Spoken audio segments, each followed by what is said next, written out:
OBC उपसमितीची बैठक ही 1 महिन्यापूर्वी ठरली होती। त्यामुळे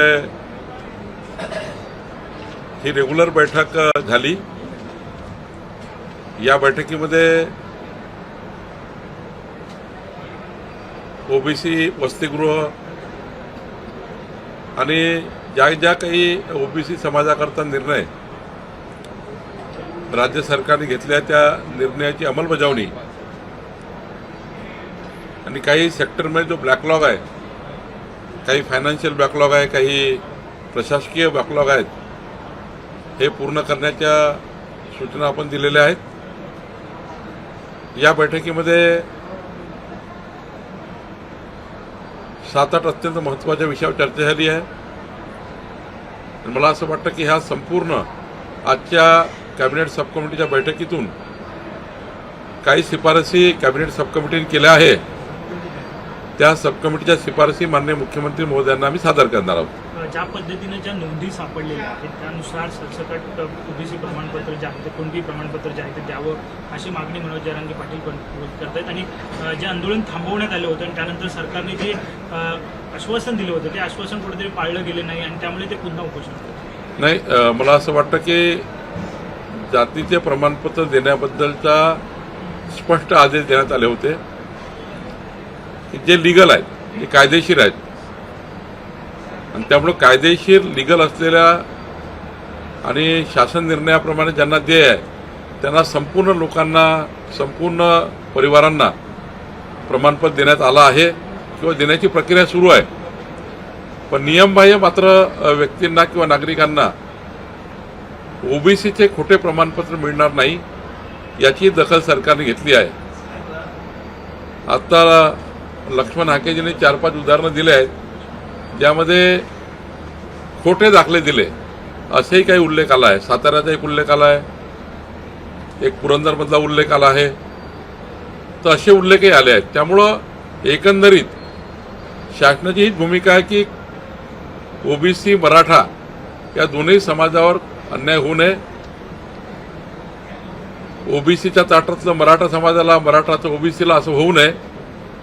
प्रत्येकाला आपला हक्क मिळाला पाहिजे, पण हे करत असताना खोटे प्रमाणपत्र जाऊ नये आणि खऱ्या लोकांना न्याय मिळावा ही भूमिका सरकारची आहे। जे मराठा समाजाचं जे मंडळ आहे त्याचप्रमाणे ओबीसीचं जे मंडळ आहे त्यांना समान न्याय जो आहे तो सरकार कुठेतरी देत नाही असाही आरोप ओबीसी नेत्यांनी। आजच्या बैठकीत थोडा रोष होता की निधीच्या संदर्भाने फायनान्स डिपार्टमेंटने जे काही थोडं असंतुलित केलेलं आहे ते संतुलित केलं पाहिजे असा रोष होता। पण तो आता माननीय मुख्यमंत्र्याकडे आम्ही ते पाठवलेलं आहे। माननीय मुख्यमंत्रीजी यावर निर्णय करतील। कॅबिनेटमध्ये महसूल विभागाचा एक निर्णय झालेला आहे, काय नेमकं? पनवेलमध्ये एक अमेठी एज्युकेशन सोसायटी एक जागा मागते आहे आणि ती जागा देण्याचा निर्णय आम्ही आज करतो आहे।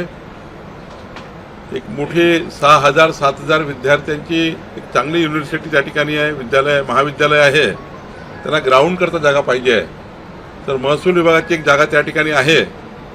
कब्जे हक्काची रक्कम घेऊन वर्ग 2 कॅटेगरी, क्लास 1 नाही, क्लास 2 कब्जे हक्काची रक्कम घेऊन आम्ही ही जागा देणार आहे। त्यामुळं सुप्रीम कोर्टाच्या निकालाप्रमाणे ज्या नामांकित संस्था असतात त्यांना शासन कब्जे हक्काची रक्कम घेऊन जागा देत असतं। त्या आधारावर आम्ही ही जागा अमेठी युनिव्हर्सिटीला देतो आहे। आज जो बैठक हुई, क्या कहना चाहेंगे कि मुद्दों को लेकर चर्चा हुई है ओबीसी समाज को लेकर, क्या कहना चाहेंगे? आज ओबीसी सब कमेटी की बैठक हुई। इस बैठक में सभी मंत्री थे, सभी अधिकारी थे। इस बैठक में मूलतः जो ओबीसी समाज के लिए केंद्र सरकार, राज्य सरकार ने जो स्कीम्स दी है, योजनाएं दी है, उनका योजना का रिव्यू हमने किया है। साथ साथ में हमारे जो महाराष्ट्र में जो अनेक समाज है, 353 जातियाँ है, इस जातियों के बारे में तो माइक्रो ओबीसी है, उनके बारे में भी अनेक निर्णय हमने लिए। जुलाई के आने वाले अधिवेशन में जो कुछ बजट कम मिला है ओबीसी महामंडल को, वो बजट पूरा करे, ये भी हमने सिफारिश मुख्यमंत्री को की। ओबीसी हॉस्टल उसका निर्माण जो रुका हुआ है वो होना चाहिए। हमारे राजस्व विभाग की कुछ जगह जो ओबीसी हॉस्टल के लिए चाहिए वो देनी चाहिए। ऐसे अनेक मुद्दों पे चर्चा हुई। ये भी चर्चा हुई कि ओबीसी के नाम का गलत सर्टिफिकेट निकाला जा रहा है। खासकर लक्ष्मण हाकी जी ने एक 10-12 इम्पोर्टेंट एग्जाम्पल उन्हें दिए कि ओबीसी के नाम पे गलत प्रमाण पत्र निकालकर कोई लोग चुनाव लड़े हैं। एक नगर पालिका में तो पूरे के पूरे लोग चुनाव लड़े हैं ओबीसी का दाखला निकालकर, उसमें मूलतः ओबीसी कोई नहीं, ऐसा उनका कहना था। तो उसकी इंक्वायरी हम करेंगे, लेकिन निश्चित रूप से ये भी नहीं होना चाहिए कि ओबीसी का कोई गलत दाखला निकाले और जिसको देना है उसको भी जो नियम में है बैठते हैं उनको देना चाहिए। ये भावना भी इस कमिटी की थी।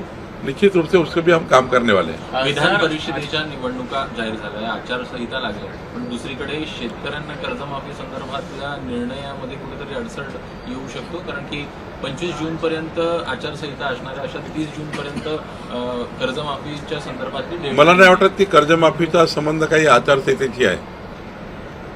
ही रेग्युलर योजना आहे, माननीय मुख्यमंत्र्यांनी विधिमंडळात जाहीर केलेली योजना आहे आणि परवाही त्या ठिकाणी कॅबिनेटमध्ये त्याबद्दल चर्चा झाली। त्यामुळे ही जुनीच कर्ज या ठिकाणी मागच्याच अधिवेशन काळात कर्जमाफी झाल्यामुळं नवीन निर्णय नाही आहे। आचारसंहितेच्या काळामध्ये नवीन निर्णय घेता येत नाही।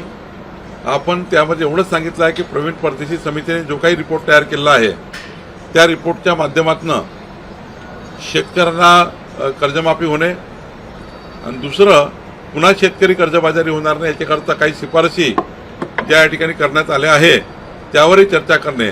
मला वाटतं 30 जूनपर्यंत एक एसओपी येईल, त्या एसओपीच्या आधारावर माननीय मुख्यमंत्र्यांनी जाहीर केलेली कर्जमाफी योजना यावर त्या ठिकाणी अंतिम होईल असं मला वाटतं। सर, यालाच धरून एक प्रश्न आहे, अनेक शेतकऱ्यांना कर्ज हवं आहे, मात्र बँका कर्ज देत नाही, कारण जुनी कर्जमाफी झालेली नाही, त्यामुळे बँका त्यांना कर्ज द्यायला नकार देत आहेत। परवा 21 तारखेला माननीय मुख्यमंत्रीजी खरीप आढावाची बैठक घेणार आहे।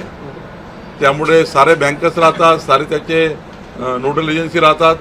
त्यामुळे मला असं वाटतं त्या बैठकीमध्ये अधिक स्पष्टता होईल। पण खरीप आढाव्याच्या ज्या जिल्हास्तरीय बैठकी झाल्या त्या बैठकामध्ये सर्वच पालकमंत्र्यांनी बँकाचीही बैठक घेतलेली आहे। मी स्वतः नागपूरची आणि अमरावतीची बँकाची बैठक घेतलेली आहे। कुणालाही कर्ज त्या ठिकाणी मिळणार नाही अशी स्थिती कोणत्याही बँका घेणार नाही। सर्व प्रायव्हेट बँका असतील, नॅशनलाइज बँका असतील, डीसीसी बँका असतील, सर्वांनी शेतकऱ्याला कर्ज द्यायचं आहे आणि ज्या बँका आडमुठेपणा करतील त्यावरही सक्त कारवाई करण्याचे निर्देश मागच्या वेळी मुख्यमंत्र्यांनी दिले होते। आम्ही त्या निर्णयाला घेऊन पुढे जातो आहे। सर, मुद्रांक शुल्क नुकसान प्रकरणी मोठी कारवाई करण्यात आली आहे। वंदना सूर्यवंशी यांना चौकशीचे आदेश देण्यात आले। वंदना सूर्यवंशी यांच्याबद्दल एक तक्रार विभागामध्ये आहे। त्यांनी मुद्रांक शुल्क बुडवला असं त्या ठिकाणी प्रायमरी फाइंडिंग्स आहे। याबद्दलची एक चौकशी लावलेली आहे। चौकशीचा रिपोर्ट आल्यावर याबद्दलची अंतिम कारवाई आम्ही करू।